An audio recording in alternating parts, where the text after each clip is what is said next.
Now, I've already got a video out there about installing 4-point docking hardware on your Harley touring bike. But today we're going to talk about the actual Harley Davidson part.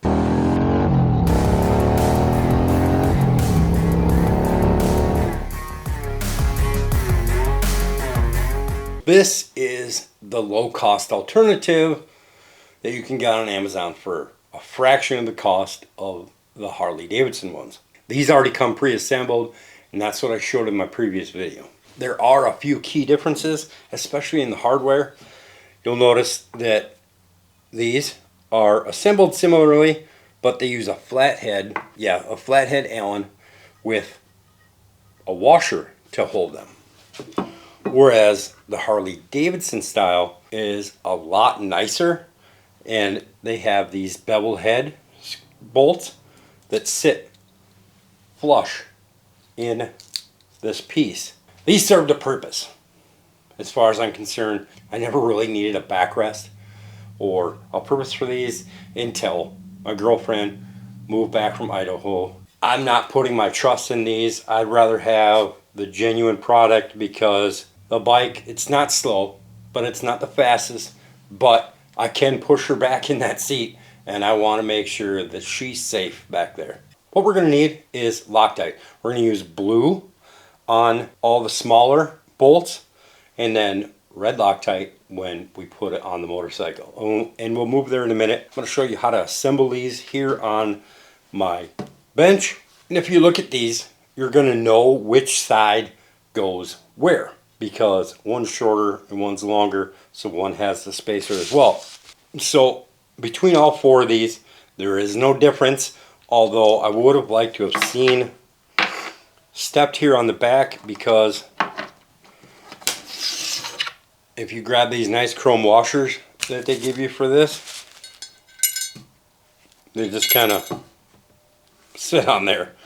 And when you put it on there, you can see it's sticking below. So we're going to have to make sure that's up and in its spot before we tighten it down. Alright, so once we've got the first part assembled, then we can move on to the next one. So the next one is going to be this first, then this, and then your screw. These washers, these smaller, these are just the zinc standard, like zinc coated washers. They go on your mounting hardware that goes to the motorcycle. And we're going to put a little bit of Loctite on these bolts, and then put them in here. And then these get torqued to 126 inch-pounds.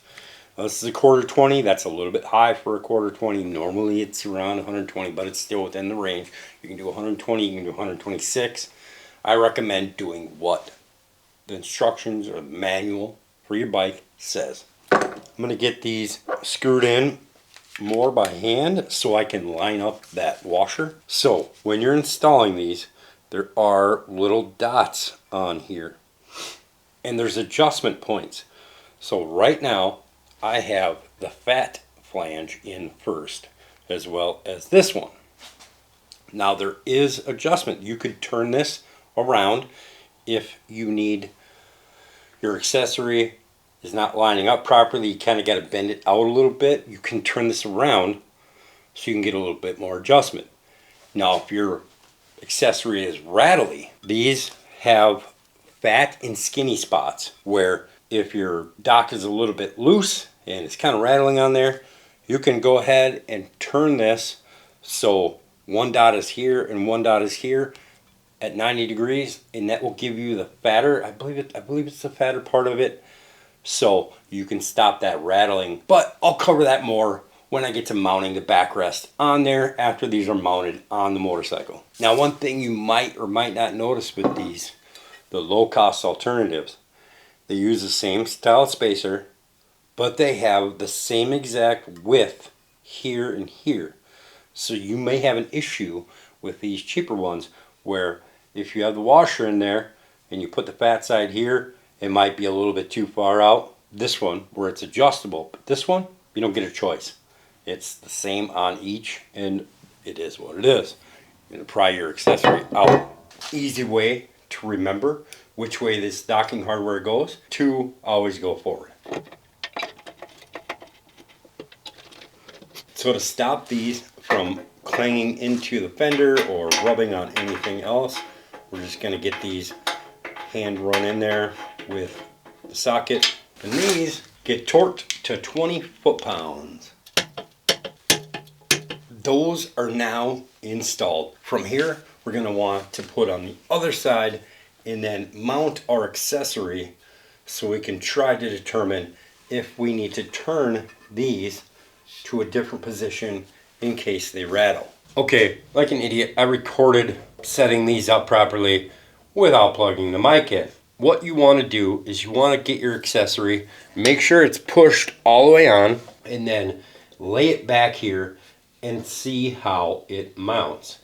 If you need to, I left these spacers off, so then I could take this spacer in the smaller washer and see what I needed in here. And I ended up not needing these smaller washers. The smaller washers pushed it out too far. I only put the larger spacers in for this backrest. And in theory, now it should just go right on nicely. This should go right on without much fighting. Still seems to be a little too tight. I'm not happy with that. This should slide on. In theory, this should slide on here nicely. Everything is lined up perfectly, so I'm not sure why it's not. Now it's not hitting anywhere. I guess I'm not understanding why these aren't fitting on here nicely, because they move.